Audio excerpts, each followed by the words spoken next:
So two is a company and three is a crowd, and you are five co-founders, and that's a lot.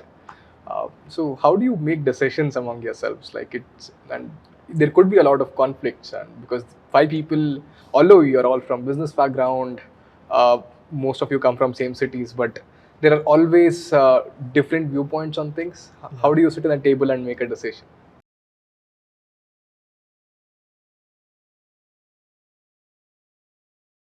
So I agree.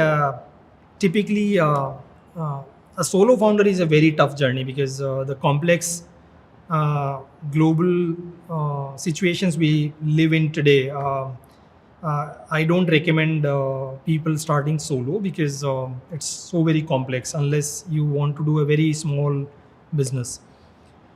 Two is a great combination because you can support each other.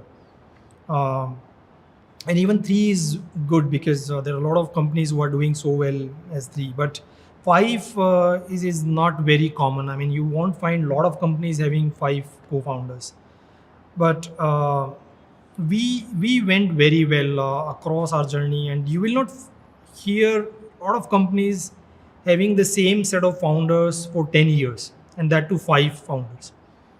And that itself is a testimony to the fact that yes, we go along very well with each other. But we we had a set of principles, more like working principles between five of us. So number one, we all agreed to disagree with each other based upon logic and data. The second thing was we all come from family backgrounds, and we were more family first than business first. So the families of all five of us are very close. We know each other's family so very well. We go out together. We have our fun days with families. We attend each other's functions, not only between our direct families but with parents and cousins and so on. So the family bonding kept us very, very strong together, and family always come first before the business.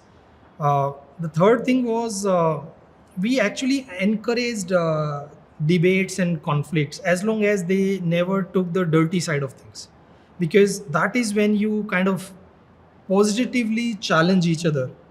That is when you can take tough decisions, because if you don't challenge each other, if you are always agreeing to everything, if you are always yes to everything, you may not build a great business.